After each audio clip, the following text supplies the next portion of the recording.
Right YS Vivekananda Reddy హత్య కేసులో నేడు మరోసారి అవినాష్ రెడ్డిని సిబిఐ ప్రశ్నించనుంది. కేసు తెలంగాణకు బదిలైన తర్వాత రెండోసారి అవినాష్ను విచారిస్తున్నారు సిబిఐ అధికారులు.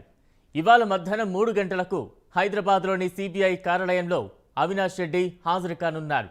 ఈ కేసులో ఇప్పటికే సిబిఐ సంచలన ఆరోపణలు చేసింది. హత్య జరిగిన రోజు నిందితులంతా అవినాష్ రెడ్డి తండ్రి భాస్కర్ రెడ్డి ఇంట్లోనే ఉన్నారని ఆరోపించింది. ఈ హత్య విషయం అవినాష్ రెడ్డికి ముందే తెలుసని, వివేక హత్యలో అవినాష్ రెడ్డి కీలకంగా వ్యవహరించాడని ఆరోపించింది. వివేక హత్య కోసం 40 కోట్ల డీల్ కూడా జరిగిందని తెలిపింది. నేడు విచారణ ముగిసిన తర్వాత ఈ కేసులో కీలక పరిణామాలు చోటు చేసుకోనున్నాయి.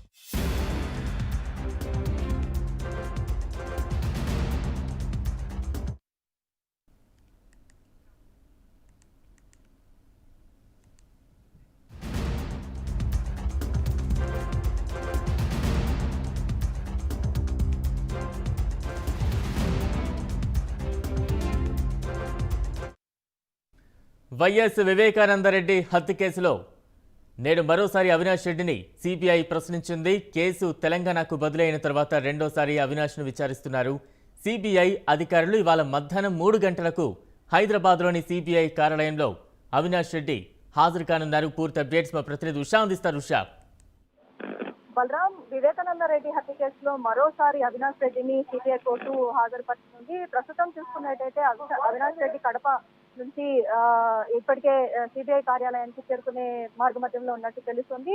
వివేకానందరెడ్డి హత్య కేసులో మధ్యాహ్నం 3 గంటలకు సిబిఐ కార్యాలయానికి ఖచ్చితంగా అవినాష్ రెడ్డి హాజరవ్వాలి. గతంలో మనం చూసుకున్నట్టయితే లోటస్ పాండ్కి వెళ్లి విజయమ్మ దగ్గర ఆశీస్సులు తీసుకున్న తర్వాత వివేకానందరెడ్డి సిబిఐ కోర్టులో హాజరయ్యారు. కేసు తెలంగాణకు బదిలైన తర్వాత అవినాష్ రెడ్డిని మరోసారి విచారించడం అయితే ప్రతి ఒక్క ఏపీ రాజకీయాల్లో మాత్రం చర్చనీయాంశంగా మారింది. హత్య కేసులో అవినాష్ రెడ్డి కీలకంగా ఉన్నారు అనేసి ఇప్పటికే ఏటు నిందితులుగా ఉన్నటువంటి సునీల్ యాదవ్ బెయిల్ కౌంటర్ పై కూడా సంచలన విషయాలు వెల్లడించింది సిబిఐ.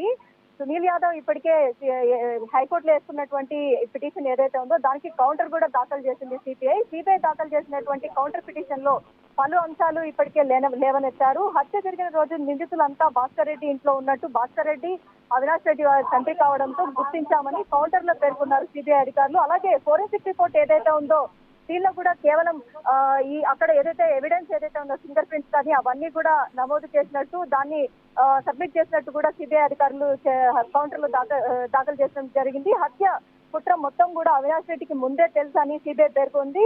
ఘటనా స్థలంలో సాక్షులను ఇద్దరిని కూడా తారుమారు చేసేలాగా అవినాష్ రెడ్డి పాత్ర కీలక పాత్ర అనేసి ఇందులో సిబిఐ పేర్కొంది. అవినాష్ రెడ్డితో పాటు భాస్కర్ రెడ్డి ప్రమేయానికి సంబంధించి కూడా ఓ అంచనాకు వచ్చారు. నేడు విచారణలో మరికొన్ని కీలక అంశాలు సిబిఐ కోర్టు విచారించే అవకాశం ఉంటుంది. Balram, right, thank you Usha.